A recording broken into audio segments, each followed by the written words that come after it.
CA foundation को कैसे approach किया, कैसे क्या किया जा सकता है, क्या अप्रोच हो, क्या स्ट्रेटजी हो, किस बुक को फॉलो करना है, कैसे पढ़ाई करना है, क्या हमारा मैथमेटिक्स फॉलो करना है, क्या कौन सा मॉड्यूल फॉलो करना है, क्या मॉड्यूल इज सफिशिएंट, मुझे स्टैंडर्ड बुक फॉलो करनी पड़ेगी, इन सभी चीजों पे हम बात करने वाले हैं। तो बिजनेस मैथमेटिक्स में क्या क्या टॉपिक आने वाला है, 7, 8, 9, 10 जो मैथ्स पर है ना उसका यूज होने वाला है यहाँ पे। जैसे पहला टॉपिक है बिजनेस मैथमेटिक्स में सेक्शन ए की बात करूं।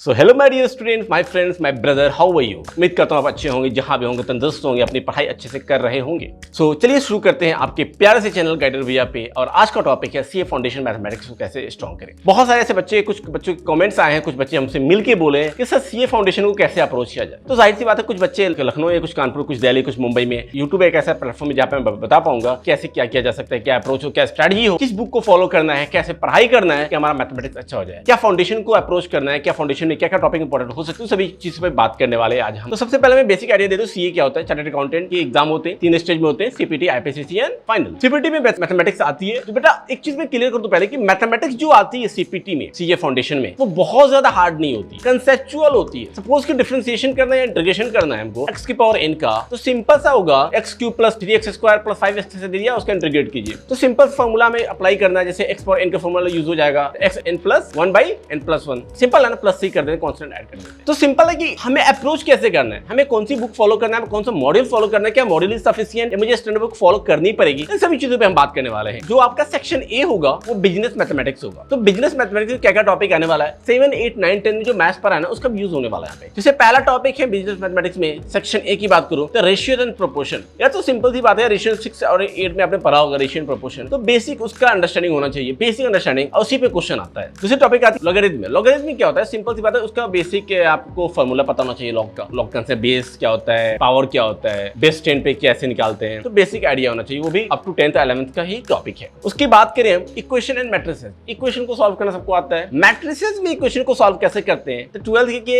आर एस अग्रवाल बुक निकालोगे या फिर आईसीएसई बोर्ड की बुक अगर देखते हो तो 10th में भी दिया रहता है, तो उसमें मैट्रिसेस दिया रहता है। तो उसका बेसिक आता है, बेसिक फॉर्मूले पे क्वेश्चन आते हैं। आर एस अग्रवाल बुक है तो वेल एंड गुड है, नहीं है तो आपके मॉड्यूल को फॉलो करो, उससे भी हो जाएगा। लीनियर सॉल्व करना बहुत आसान होता है। इन इक्वलिटीज का मतलब क्या होता है, इक्वल नहीं हुआ, greater than equal, less than equal, तो उसको कैसे अप्रोच करना है, तो वो भी आपको बेसिक मैथमेटिक्स में आता है जो आपको फॉलो करना है। उसके बाद फंक्शंस, तो आपने 11th में पढ़ा होगा, फिर मॉड्यूल होगा, उसमें बेसिक फंक्शन दिया है, उसको फॉलो करना है। टाइम वैल्यू ऑफ मनी, मतलब ये सब टॉपिक आपको पूछने के नहीं है, और क्लास 9, 10 के टॉपिक है। उसके बाद परम्यूटेशन कॉम्बिनेशन, पीएनसी। पीएनसी बेटा 11th का टॉपिक है। अगर मैं बात करूं पीएनसी क्या बेसिक सुना पढ़ो, क्या क्या होता है, फैक्टोरियल होता क्या है, कॉम्बिनेशन क्या होता है, तो वो 11th का बुक निकालो, आरएस अग्रवाल, उससे पढ़ जाओ, उसके बाद क्वेश्चन सॉल्व हो जाएगा। आरएस अग्रवाल बुक को फॉलो करो, जो चैप्टर बता रहा हूं उससे एक्स्ट्रा कुछ नहीं करना है, और आपको मॉड्यूल आना चाहिए। उसके बाद सीक्वेंस सीरीज आ गया, तो किसी तरह का सीक्वेंस होता है पता ही है ना, बताने की जरूरत है। अरिथमेटिक प्रोग्रेशन सीक्वेंसेस में आता है, 11th का पार्ट ये भी है, arithmetic progression, geometric progression, harmonic progression. तो इसमें एक में क्या होता है, कॉमन डिफरेंसेस होता है। ज्योमेट्रिक प्रोग्रेशन में क्या कॉमन रेशियो होता है, हार्मोनिक क्या होता है, रेसिप्रोकल होता है अरिथमेटिक प्रोग्रेशन में,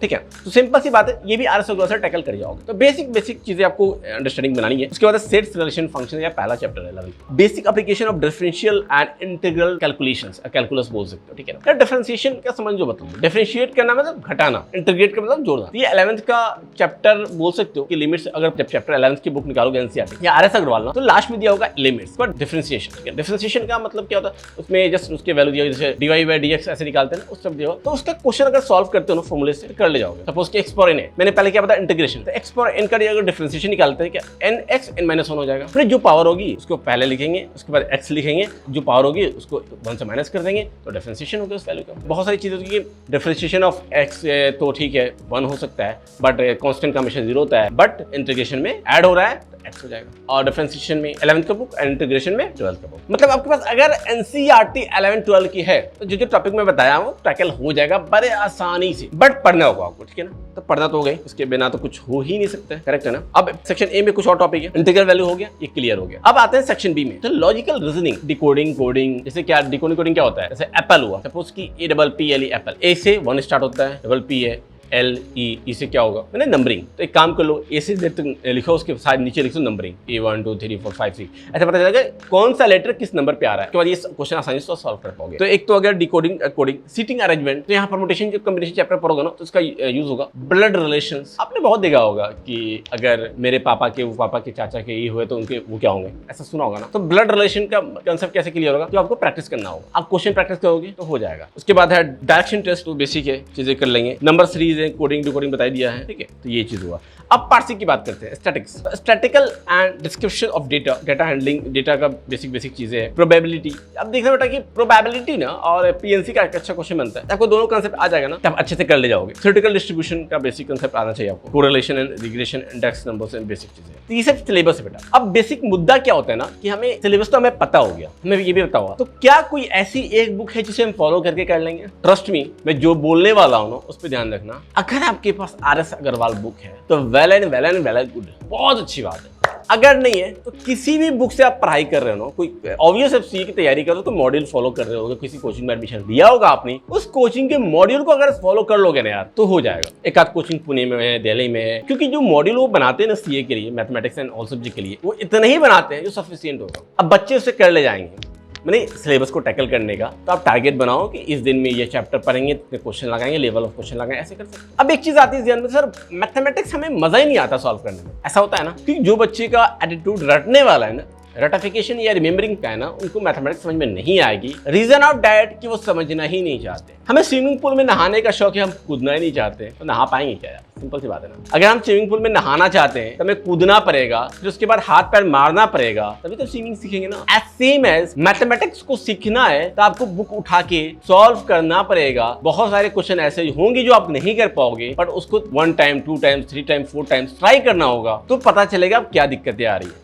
नो डाउट कि इनिशियली फ्रस्ट्रेशन होगा, एंग्जाइटी होगा, मन नहीं कर रहा है यार, क्या करें, क्वेश्चन सॉल्व नहीं हो रहा है, बट ट्रस्ट मी, करते रहोगे तो हो जाएगा। तो करना कैसे? तो आप कोई भी मॉड्यूल या बुक उठा रहे हो तो उसके कंसेप्ट पहले पढ़ो जो क्लासेस में पढ़ाए गए, उसके बाद उसके एग्जाम्पल लगाओ जो भी एग्जाम्पल्स हैं उस बुकलेट में, उस बुक्स में, उसके बाद एक्सरसाइज स्टार्ट करो। क्योंकि आपको पता ही नहीं कि कैसे क्वेश्चन को अप्रोच करना है, कैसे क्वेश्चन को टैकल करना है। या स्विमिंग पूल में कूदने के पहले भी हम तो ध्यान देते हैं ना कि आइडिया होना चाहिए, पहले हाथ आगे मारना है, पैर पीछे मारना है, ऐसा होता है ना, ऐसा तो होता है। तो आइडिया तो बेसिक होना चाहिए, क्या अप्रोच होना चाहिए। जैसे न्यूमेरिकल सॉल्व करते हैं तो गिवन डेट लिख दिया अगर बहुत पावर क्वेश्चन है, उसके बाद देखते हैं क्या क्वेश्चन में पूछ रहा है। तो सिंपल सी बात है, आप बुक उठाओ, उसके कंसेप्ट को सीखो, उसके एग्जाम्पल्स को बनाओ, एग्जाम्पलर को बनाओ, उसके बाद एक्सरसाइज को अप्रोच करो तो कर जाओगे। अगर आपको बोरियत फिर भी हो रही है, कहीं ना कहीं आपने बेसिक नहीं पढ़ा है, आपसे क्वेश्चन नहीं बन रहा है, बोरियत तो वहीं होती है जहाँ चीजें नहीं आती हमें। जहाँ चीजें हमें बहुत अच्छे से आती है वो चीज को करने में मजा आता है, जो चीज नहीं आती है उसमें बोरियत होती है।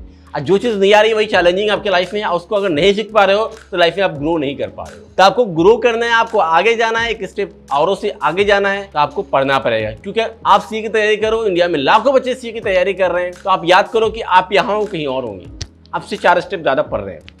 आप पहले चैप्टर में, वो 5वें चैप्टर में, ये मोटिवेशन लाओ तो उनको पीछा करना है, उनसे बेहतर करना है। हमारा अप्रोच होना चाहिए, हमें बेहतर करना है। किसी को कंपटीटर मान के चलेंगे ना तो इस तरह से मानेंगे कि हाँ वो अच्छा कर रहा है, उसके पॉजिटिव को हमको लेना है। हमारा जो टारगेट होना चाहिए ना, हमारा किताब, हमारा टाइम, हमारा खुद का होना चाहिए कि हमें टारगेट पूरा करना है। मोटिवेशन आएगा और आपको रेगुलरली कर पाओगे। बट एक चीज ध्यान रखो कि यार एक होता है ना कंपटीटर, क्या होता है कंपटीटर, किसी को नहीं बनाना लाइफ में। कंपटीटर बनाने का एक बहुत बड़ा नुकसान क्या है ना कि आप उस बंदे का कंपटीटर मान लिए, उस बंदे से आगे नहीं जा पाओगे, यकीन मानो नहीं जा पाओगे। उसके अच्छाई को लेना है, उसके बुराई को नजरअंदाज करना है, उसको कंपटीटर नहीं बनाना है। Because everyone in the world universe in the world are unique. हर एक पर्सन, हर एक इंसान यूनिक है, हर एक बच्चा यूनिक है, हर एक इंसान, हर एक बच्चे में यूनिक एबिलिटी है कुछ करने की। अगर वो कंपटीशन में आ जाएगा तो अपनी यूनिकनेस को भूल जाएगा, नजरअंदाज कर देगा, फिर उसकी ग्रोथ रुक जाएगी। अपना बेच देना है, फोड़ना है लाइफ में और अच्छा करना है। ऐसे वीडियोस देखने के लिए हमारे चैनल को सब्सक्राइब कीजिए, लाइक कीजिए, शेयर कीजिए। और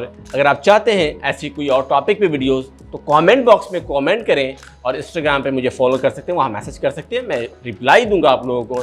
पर्सनली कनेक्ट होऊंगा कि आपको क्या प्रॉब्लम आ रही है। मैं माइक्रो लेवल पे आपकी प्रॉब्लम को जज करने की कोशिश करूंगा, पर कब होगा ये, जब आप पढ़ोगे। तो चलिए, आज से हमें ठानना है कि पढ़ना ज़्यादा है, एक्सपेक्टेशन कम रखना है, मेहनत ज़्यादा करनी है, तो अचीव कीजिएगा तो मोटिवेशन आएगी, फोड़िएगा लाइफ में। तब तक के लिए शब बखैर, जय हिंद।